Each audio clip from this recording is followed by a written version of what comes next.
Okay, let's do this. I've got my Lion Rock and I actually started without you recording. So I'll just catch you up on what I'm doing. I'm absolutely addicted to my new paint pen this week. So I think every single rock you're getting is going to be coloured in with ochre. And it's a gorgeous mustard yellow colour. And so I'm going to do my lion with that because it's just got that richness of yellow and golden colours that you could expect to be used as a lion colour. So let's just keep going through this. I started colouring in and then went, oh whoops, I better start recording this and sharing with everybody else. And this one's just going to happen. I've decided it's going to all be in my favourite colours. So orange is my favourite colour. You can tell on any given day because I will be wearing something orange. I will be drawing something orange. All my pencils, everything are orange. I use the mechanical pencils to draw my designs on the rocks and they are all orange. And if they're not orange, I do have an odd few that aren't orange. If they're not, they will be teal. So like an aqua kind of a teal. I'd actually call it more aqua because it's lighter. And that's the colour I've decided to do the background of this lion. And I don't have any lion stories to share with you because I've never seen a lion. I have no idea how big a lion is. And I just saw a really cute image and it was actually in yellows and quite bright. And I was like, nah, I don't like those colours. And then I saw someone else also draw the same image and they'd done it in orange. And I was like, okay, winner, we're doing a lion today. And so there you go. So I've just drawn in his white here and that's just one layer of white. And here I have completed the 2 layers of colour. I've got my water and I've got my brush because I'm about to do some shading and some smushing around on the line. And I dipped the brush in the water. You can see I took off that excess drip of water and now I'm tapping the brush into the well of my paint pen on the top there. I'm adding that onto my rock and then I'm giving that a smush around. So I hope you can see that my process, because a lot of the time I'm off the camera so you don't quite see when I've dipped the brush and how I'm taking that first drop of water off. And I'm just starting to darken around the edges because if you were painting it on a canvas, it would just have a bit of a shadow. The line would be casting a shadow. So it's kind of just that I'm just adding a little bit of depth and smushing that colour. And if it's not dark enough, go straight onto the rock with your pen and then you can still use your brush to smush the outer edges off and not have it so intense on the edges. So you can do it either way. They're both easy technique ways of how to get your shading. And if you think you've got too much paint or water on your brush, just tap it on your microfiber cloth and that will get rid of any excess that you have. So yeah, I was saying before, this is two layers. So I showed you the base colours before. I was doing the ochre body and the orange mane and the white on his muzzle. And by the time I had finished drying that, letting that, like painting each colour, the first ones were already dry. Okay, so what I'm doing here is I'm painting so it looks more like a mane, it looks more like some cartoon version of hair.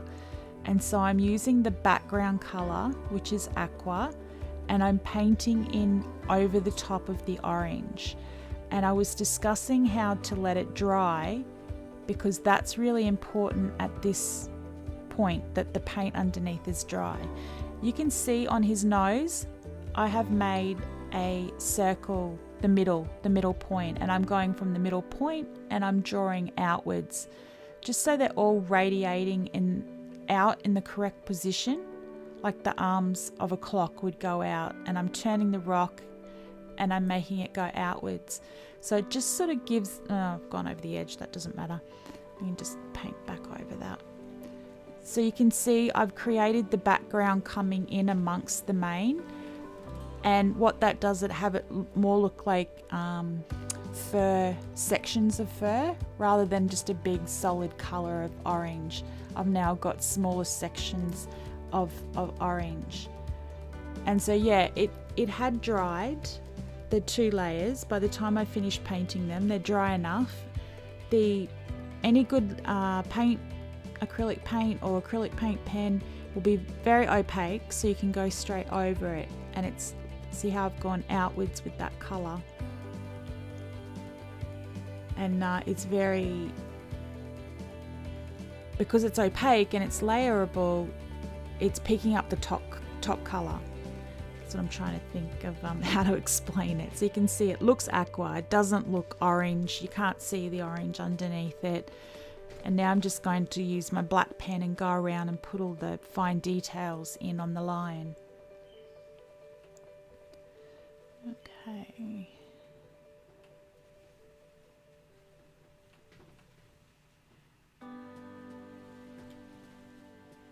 Just come in here and I'm just going to paint in his nose, giving him a triangle nose.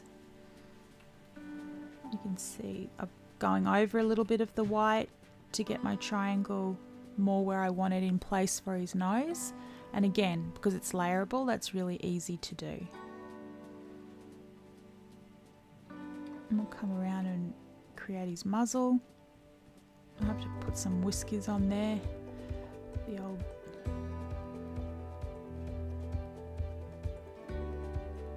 okay. So just colour in, check where you want the nose to be. Thinking about the eyes, thinking about all the positions. So I'm just going to dot in some whiskers while I think about where I'm going to put his eyes and where I'm going to go. Alright.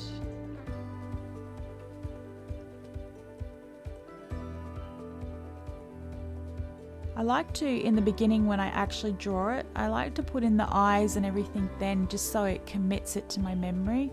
Because now I'm sort of thinking, where will I go with those eyes? What will I do?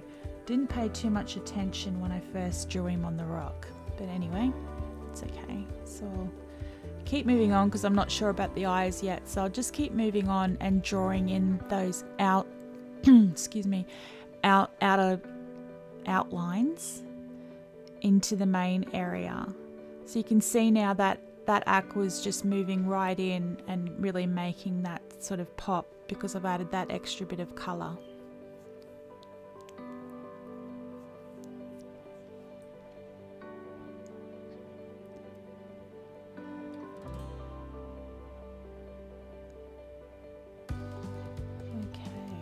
Keep going to give it a little scribble on Bert. Just sort of make sure when you're using your paint pen, sometimes if they're not working, it's not actually a block nib, you're just using it at slightly the wrong angle. And I always like to see if it's the angle that I'm using the pen at first. So I always give a squiggle on Bert, and if it's flowing all beautifully, then I know just to sort of move the angle of my hand a little bit. If it's not flowing and then I realize I've got a dirty tip, then I can go about cleaning that dirty tip as well. Okay, so I'm going to do some nice big white sections into his eye. Yeah, that's about the right size that I want. And I'm back filling in a little bit of the white because it's not quite the shape that I want it, so I'm just equaling it out, while trying to make it sort of the same on both sides. And because the black is dry, I can just take the white and layer it up and backfill it with the white where I want it.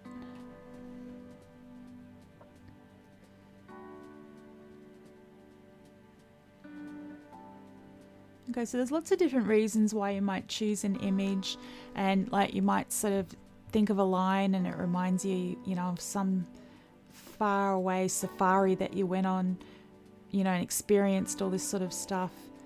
I'm just backfilling in with my orange pen, thinning out the black, by the way. But yeah, it might be the image that you like, or you could be like me today. I'm just purely running on wanting to do this because of the colors, and I just really want to keep using that yellow, the yellow ochre. Probably every rock this week's probably going to be yellow ochre. It just sits on my desk. I love it so much. And yeah, once I got into that, lion's mane's orange. We're going to go with this. That's it. There was no hope. You were getting this lion today.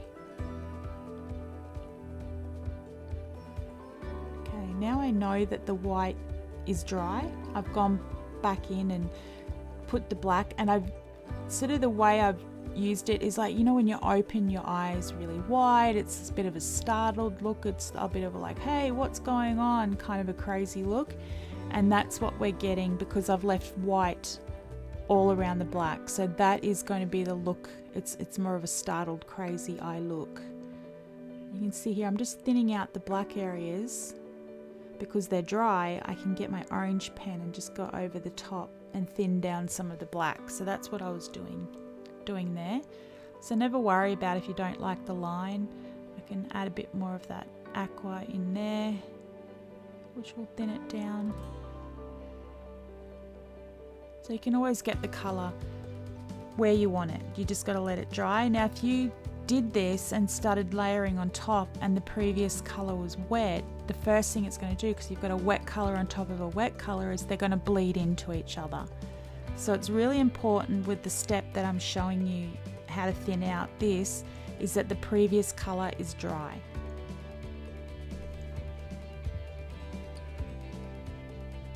And that's so easy just to run that aqua out there, knowing that the black is already dry and it doesn't make it all, give it a dirty look.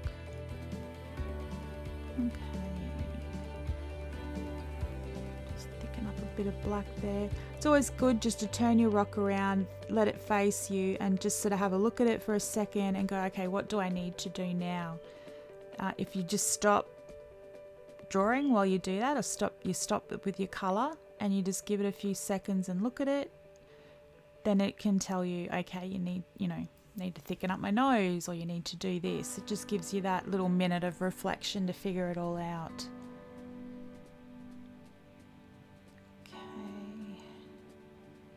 Decided I want to add in a little bit of shading, so I've just got my orange and I'm just giving a little bit of smush of colour in there. I should have done it before now, but that's fine. You can just, because I did have a look at it for that second and think, nah, I want a little bit of shadow to sort of reflect on his body where the legs sort of hanging over. Just blend that outer edge. See how I just touch on the edge of it? So I keep the deeper part of the colour on the inside and I don't touch that much. And then on the edges, I just smush that across so that it blends in just that little bit into the main colour, across the main colour, and not give it such a severe finish between the two colours. Let's do a little bit darker here. So you can really see on today's rock how I'm showing you how layerable the colours can be. And that is, as I've said before, it's just a combination of letting the previous colour dry so that it doesn't smear, and just stopping and reflecting. So just stopping, having a look at your rock and thinking, okay, what do you need now? And it's, that few seconds of reflection will stop you from doing all sorts of crazy stuff that you might not like afterwards. Okay, it doesn't stop me from doing that at all, but it could, right? It could stop you from doing that. Okay, so we'll colour that in, and then always the last thing that I like to do is to grab my white pen and add the reflection in. So I always just check, okay, yep, I've got enough colour. I added too much orange on the ears. I just took it back and did a little bit of yellow. That black line wasn't clean enough, so I'm just going to pop in extra black line. I'm really trying to show you today how I can just go back and fix anything I don't like. And I'm probably going overboard with it, but I'm just trying to repeat that process so you can see how easy it is just to fix up. You might not be fussed on a certain area. You can just fix it. Okay. There's Leo the lion. Isn't that a common name for lions? Come and show me your lion rocks over at Reef Rocks free workshops. I can't wait to see the colour combination you come up with.